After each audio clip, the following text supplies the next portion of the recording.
안녕하세요. 말씀을 품고 말씀을 살아내는 바이블 1189 114번째 날, 오늘은 레위기 22장입니다.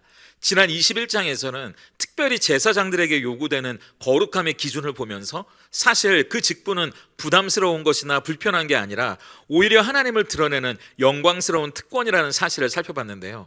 오늘 레위기 22장은 그 거룩함의 원리가 제사장 개인을 넘어 그들이 다루는 성물을 대하는 태도, 그리고 하나님께 드려지는 제물에까지 확장되는 것을 보여줍니다.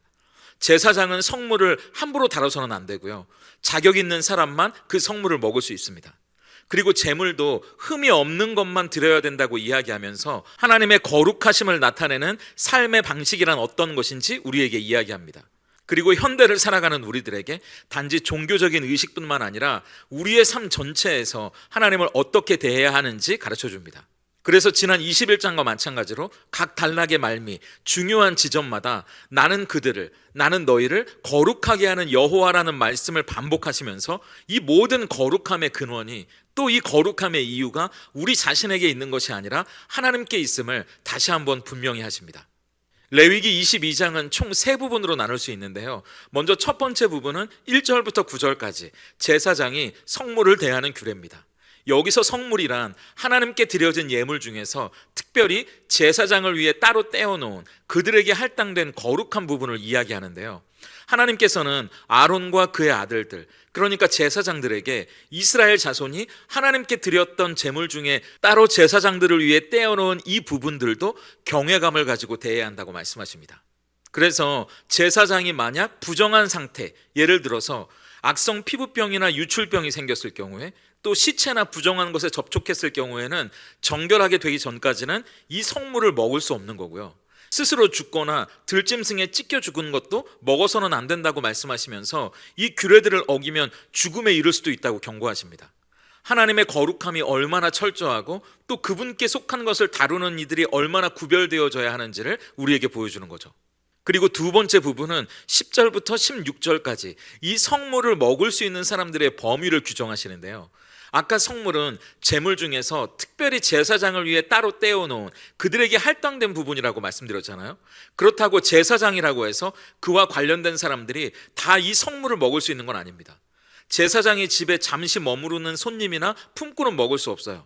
하지만 제사장이 돈으로 산 종이나 그 집에서 태어난 종은 그의 소유로 간주돼서 이 성물을 먹을 수 있는 거고요, 제사장의 딸이 일반인에게 출가하면 먹을 수는 없지만 또 과부가 되거나 이혼하고 자식 없이 친정으로 돌아오게 되면 또 이 성물을 다시 먹을 수 있습니다. 그리고 만약 부지 중에 이 규례를 어기고 성물을 먹게 되면 그 가치의 5분의 1을 더해서 제사장에게 돌려줘야 했는데요. 이런 규례들은 거룩하고 속된 것을 구별하시는 하나님의 질서를 보여주시면서 제사장들은 이 규례를 통해 아무리 자기들을 위해 따로 떼어놓은 것이라고 해도 사실은 백성들이 하나님을 향해 드린 것이기 때문에 이것을 함부로 대하거나 속되게 취급하지 않도록 잘 관리하고 책임을 져야 한다고 말씀하십니다. 마지막 세 번째 부분은 17절부터 33절까지 하나님께 드리는 제물의 조건인데요. 이건 제사장들에게만 말하는 것이 아니라 모든 이스라엘 백성들에게 말씀하시는 내용입니다. 하나님께 서원제물이나 자원제물, 감사제물을 드릴 때는 반드시 흠이 없고 온전한 것을 드려야 한다고 말씀하십니다. 그래서 눈먼 것, 다리 저는 것, 코가 불안전한 것, 한쪽 다리가 짧거나 긴 것, 종기나 습진, 비루 먹은 것, 이런 것들은 드릴 수 없는 거예요. 그런데 제물의 한쪽 다리가 짧거나 긴 것을 자원제물로는 드릴 수 있지만 서원제물로는 드릴 수 없다고 말씀하시면서 어느 정도 자발적인 헌신에는 너그러움을 보이시지만 하나님과의 약속인 서원에는 더 엄격한 기준을 두십니다. 그리고 생식 능력에 문제가 있는 짐승이나 외국인 자손에게 얻은 것이라고 해도 흠이 있다면 하나님의 제물로 드릴 수 없었는데요, 하나님이 그것을 기쁘게 받지 않으시기 때문입니다. 그리고 갓 태어난 짐승은 7일 동안 어미와 함께 있게 한 뒤에 8일째부터 드릴 수 있어요.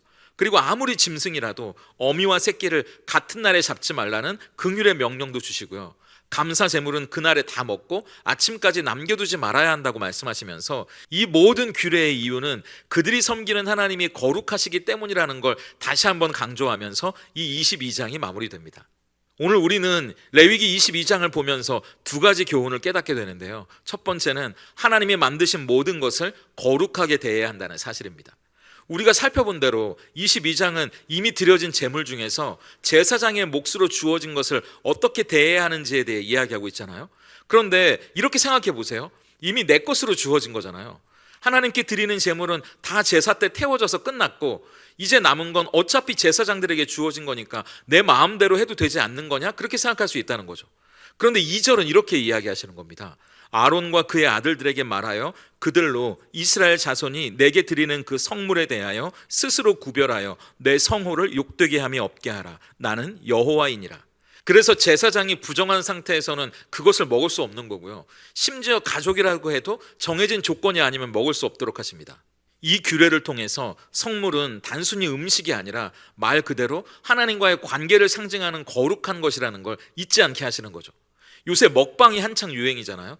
텔레비전을 틀면 여기서도 저기서도 먹는 방송이 많고 요리하는 남자가 멋있다고들 합니다. 왜 그럴까요? 그만큼 음식을 먹는다는 건 먹는 사람도 지켜보는 사람도 즐거운 일이기 때문이죠. 그래서 먹고 마시는 건 인간의 가장 기본적이고 말초적인 쾌락입니다. 그런데 하나님은 우리의 부엌도 우리의 식탁도 나를 위한 장소가 아니라 거룩한 곳으로 여겨야 한다고 말씀하시는 겁니다. 그러면서 이런 생각이 드는 겁니다. 우리에게 주어진 것, 우리가 먹는 것도 거룩하게 대해야 한다는 말씀의 이유가 그것들이 하나님께 속해 있기 때문이라는 말씀 앞에서, 그렇다면 우리가 일상에서 마주하는 모든 것들이 사실은 다 하나님께 속한 것이잖아요. 그렇다면 그 모든 것들을 대할 때도 거룩하게 대해야 하는 거 아닌가? 그런 생각 말이죠. 골로새서 1장 16절을 보세요. 만물이 그에게서 창조되되 하늘과 땅에서 보이는 것들과 보이지 않는 것들과 혹은 왕권들이나 주권들이나 통치자들이나 권세자들이나 만물이 다 그로 말미암고 그를 위하여 창조되었고, 하나님은 우리가 살아가는 세상 모두가 하나님을 위해 창조됐고 다 그분의 소유라고 말씀하시잖아요. 그렇다면 교회 안에 있는 성창기나 이 강대상만 성물이 아니고요, 우리가 마주하는 꽃 한 송이, 나무 한 그루, 소나 양, 우리가 키우는 강아지도 그것들을 대하면서 그것들을 지으신 하나님을 생각해야 되는 겁니다. 무엇보다 하나님의 형상대로 지으신 것이 우리 사람이잖아요. 그렇다면 우리 주변에서 만나게 되는 모든 사람들도 그 사람을 지으신 하나님을 생각하며 대해야 하는 거 아닌가? 그런 생각이 드는 겁니다. 월터 브루그만이라는 신학자가 구약신학이라는 책에서 이렇게 이야기했는데요. 하나님이 거룩하다고 선언하신 피조물은 우리의 취향이나 유익을 넘어 그 자체로 하나님의 임재를 드러내는 통로가 된다라고요. 그런데 우리 모습을 보세요. 환경을 파괴하고 다른 사람을 경쟁 상대로만 생각해서 오로지 내 마음속에는 나 자신밖에는 없는 거잖아요. 자연 환경도 다른 사람들도 다 나를 위해서 있는 것처럼 생각합니다. 그래서 마음대로 이용하고 파괴하고 함부로 대하는 거예요. 그런데 레위기 22장은 그게 아니라고 이야기합니다. 세상의 모든 것은 나를 위해 있는 것이 아니라 하나님을 위해 있는 것이라고 우리의 인식을 바꿔놓는 거죠. 그렇기 때문에 우리는 우리 바깥의 대상들을 대할 때, 그게 꽃이거나 나무이거나 자연 환경이거나 또는 어떤 사람이든 하나님의 것을 대하듯 소중하고 거룩하게 대해야 한다고 이야기하는 거죠. 그래서 부끄럽게도 제가 목사지만 환경에 대해서는 환경운동을 하는 분들의 이야기 정도로만 생각했던 것 같아요. 그러니까 쓰레기 분리수거도 얼마나 귀찮아요. 그런데 우리가 그리스도인으로서 세상과 다른 거룩한 모습을 보이는 건 플라스틱 사용이나 음식물 쓰레기를 줄여보는 노력에서부터 시작할 수도 있겠구나. 우리 주변에 장애를 가지신 분이나 나이 드신 분, 또 우리 마을에 폐지를 줍는 할아버지 할머니께 음료수 하나 사드리는 것, 거기서부터 시작할 수 있는 거겠구나. 그런 생각이 드는 거예요. 우리 주변의 모든 것, 우리 주변에 있는 사람들 모두가 하나님이 창조하신, 하나님께 속해 있는 하나님의 것이기 때문이죠. 그러니까 우리가 그것들을, 또 그 사람들을 대하는 태도가 거룩한 삶의 모습이 되는 겁니다. 세상 전부가 나를 위해서만 있는 거고 또 나에게 도움이 되는 대상을 어떻게 이용할 건가, 그런 생각만 하는 게 아니고요, 그것들을 지으신 하나님을 생각하면서 내가 세상을 어떻게 대할 것인가, 그리고 하나님이 지으신 누군가를 어떻게 소중하게 대할 것인가를 생각하는 오늘이 되면 좋겠습니다. 그게 바로 우리의 거룩이기 때문이에요. 그리고 두 번째는 하나님께 드리는 것은 흠없는 전심이어야 한다는 사실입니다. 우리가 잘 아는 것처럼 하나님께 드려지는 제물은 흠이 없고 온전한 것으로 드려야 한다고 말씀하시잖아요. 18절 후반부와 19절을 보세요. 여호와께 예물로 드리려거든 기쁘게 받으심이 되도록 소나 양이나 염소의 흠없는 수컷으로 드릴지니. 그렇기 때문에 22장은 눈이 멀거나 다리를 절거나 귀가 잘렸거나 종기나 습진이 있거나 그 제물에 어떤 흠이라도 있으면 안 된다고 이야기하십니다. 그런데 레위기 전체는 사실 이스라엘 백성들에게 보여주는 거대한 극장에서 틀어놓는 교육용 시청각 자료라고 말씀드렸잖아요. 생각해 보세요. 하나님이 절대 흠이 없고 온전한 제물을 드려야 한다는 이유가 뭐겠습니까? 그러면 이스라엘 백성들은요, 소나 양이나 이 가축을 제물로 드리기 전에 하나하나 꼼꼼히 살펴봐야 되는 거예요. 털마다 다 들춰보면서 어디 피부병이라도 나지 않았는지, 배인 상처는 없는지, 그리고 눈은 또 괜찮은지, 귀는 괜찮은지 하나하나 살펴봐야 되고요. 다리는 어디가 길거나 짧지는 않은지 만져봐야 되는 겁니다. 그런데 참 사람이요, 이게 참 번거롭고 귀찮으면서도 이런 과정이 없으면 또 대충이 돼버리는 게 금방입니다. 대충 울타리 안에 있는 짐승 하나 적당히 골라서 제삿날에 또 그걸 대충 묶어서 가져가서 하나님께 드려버리는 겁니다. 그래서 하나님은 제물의 외적인 완벽함을 요구하셨다기보다 거기에 담겨진 제물을 드리는 사람의 마음을 받고 싶어 하신 거예요. 만약 이런 제물에 대한 규례가 없었다면 어떻게 됐을 거라고 생각하세요? 에이, 그래도 그렇지 하나님께 함부로 드렸겠어요? 그렇게 생각하실 수도 있겠지만 하나님이 이렇게 레위기에 말씀하셨는데도 1000년이 넘게 지난 뒤 구약시대의 막바지 말라기 선지자 때 이스라엘 백성들이 어떻게 했는지 아세요? 제물을 드리는 게 아까운 겁니다. 그리고 이렇게 제물을 드리는 게 번거롭고 귀찮아진 거예요. 그러니까 눈 멀고 병들고 다리 저는 짐승을 하나님께 제물로 바치거든요. 그러니까 하나님이 뭐라고 말씀하시는지 말라기 1장 13절을 보세요. 만군의 여호와가 이르노라 너희가 또 말하기를 이 일이 얼마나 번거로운고 하며 코웃음치고 훔친 물건과 저는 것 병든 것을 가져왔느니라. 너희가 이같이 봉헌물을 가져오니 내가 그것을 너희 손에서 받겠느냐? 이는 여호와의 말이니라. 제가 말씀드렸잖아요. 흠이 없고 온전한 짐승을 제물로 드리는 건 두 가지 면에서 힘든 일입니다. 하나는 아까운 거예요. 흠이 없고 온전한 짐승은 제일 좋은 거잖아요. 그러니까 그건 내다 팔면 비싸게 받을 수 있습니다. 그러니까 제일 좋은 건 놔두고 그 다음 거 드리고 또 그 다음 거 드리게 되는 거죠. 제일 좋은 건 나를 위해 놔두게 되는 거예요. 그리고 또 이게 번거롭고 귀찮은 거예요. 언제 그걸 일일이 다 챙겨가면서 살펴봅니까? 또 어제 저녁까지 잘 골라놨다고 해도요, 제삿날 아침에 그게 어디에 베이거나 다치거나 피부병이라도 난다면 또 온 짐승을 잡아 헤집어서 흠이 없고 온전한 걸 찾아내야 되거든요. 그러니까 구약시대의 막바지에 가면요, 하나님의 말씀이 분명 레위기에 이렇게 기록되어 있는데도 그게 아깝기 때문에 또 그게 번거롭고 귀찮기 때문에 대충 드리기 시작했다는 거예요. 그러니까 하나님이 말라기 1장 12절에서 이렇게 말씀하시는 거 아니겠어요? 그러나 너희는 말하기를 여호와의 식탁은 더러워졌고 그 위에 있는 과일 곧 먹을 것은 경멸이 여길 것이라 하여 내 이름을 더럽히는도다. 그건 재물의 문제라기보다 너희 마음의 문제라고 말씀하십니다. 그건 하나님을 경멸하고 하찮게 생각하기 때문이라고 말씀하세요. 그러니까 레위기 22장에서 흠이 없고 온전한 제물을 요구하시는 건 하나님께 드리는 우리의 마음도 그렇기를 원하시는 거예요.